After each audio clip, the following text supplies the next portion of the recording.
At what point does the mass intentional killing of innocent civilians constitute a genocide? The most powerful nation in that region, one of the most powerful militaries of the world, is bombing one of the most defenseless communities on the face of the earth. And yet still, we are not allowed to call it a genocide. Our own Foreign Secretary, Anthony Blinken, said this is not a genocide. South Africa, that is keeping alive the legacy of Nelson Mandela, is suing Israel in the International Court of Justice, the highest court in the world, and they are charging the country with genocide. In response, Israel has said any accusations of genocide is nothing other than anti-Semitism. I say loudly and clearly, we need to call a spade a spade. This is not anti-Semitism. It is speaking the truth.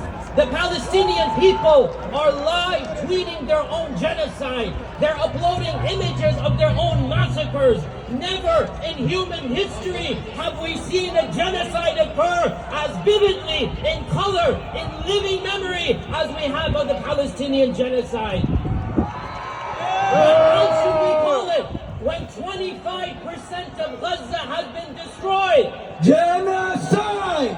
Genocide! What do we call it when 500,000 people have been displaced from their land? Genocide! What do we call it when 200 bombs of 2 tons each have been dropped in a small area of 2 kilometers? Genocide! What do we call it when the Prime Minister of Israel himself uses biblical motifs? Genocide! What do we call it when the Foreign Secretary and the Foreign Minister of Israel literally calls Palestinians animals? Genocide! All of this is nothing other than genocide. And I say loudly and clearly, this is not anti-Semitism. As I see the crowd in front of us, there are hundreds of Orthodox rabbis, thousands of Jewish people. These are our brethren. These are our brethren. They are the real followers of Moses. These are the people who drove the nation of Israel what the real children of Israel are. I say loudly and clearly, as a person of faith, that it is not your ancestry that makes you blessed. It is your piety that makes you blessed. Yes! And I have a message to the Christians of this country. Where would Jesus stand in this conflict? Do you think he would be on the side of the oppressor?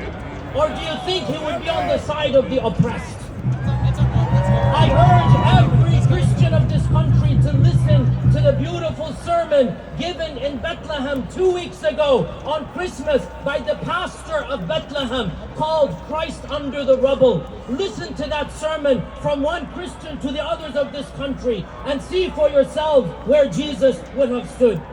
And I have a message. To my fellow Americans. I am an American, born and raised in this country. There is much in this country that I'm proud of, but there are aspects that are very, very depressing, very sinister. And what comes to mind is one of the words of the founding fathers, Thomas Jefferson. Thomas Jefferson, in looking at slavery, he writes in his diaries, I tremble at the injustice that I see, because the God of justice does not sleep. And it's only a matter of time before the justice of God will be manifest. End quote.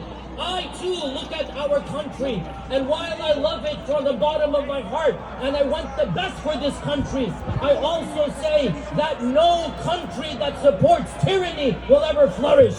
No country that supports genocide will ever flourish. No country that kills innocent people will ever flourish. Oh, people of America, if you want your country to flourish, and I want it to flourish, if you want it to be blessed, I urge you to take a long and hard look at our irrational relationship with Israel.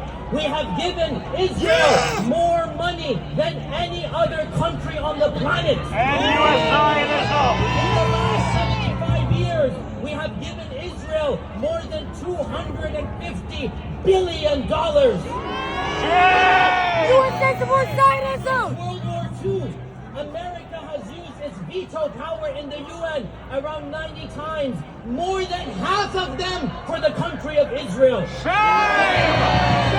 does America support? Us Americans or another country? Look at Why Israel! are our tax dollars being spent in the Middle East?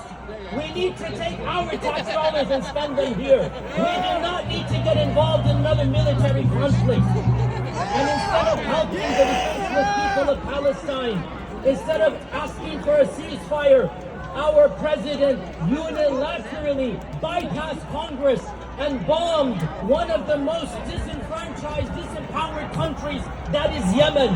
What shame on this president! Are we not sick of going to war? One war after another. When are we gonna learn? This is our tax dollars. This is our country. For how long are we going to bomb? For how long are we going to invade?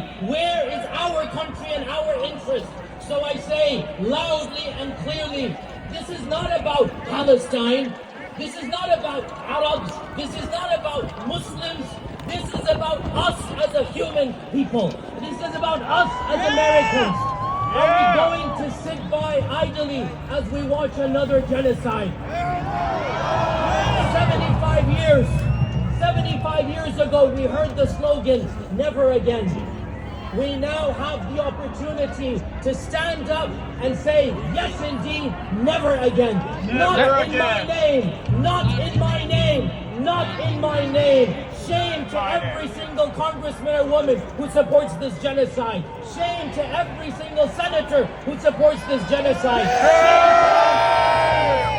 Shame to our president. And I say, we have judged you as losers and failures, and God will judge you in the hereafter. Wassalam and peace.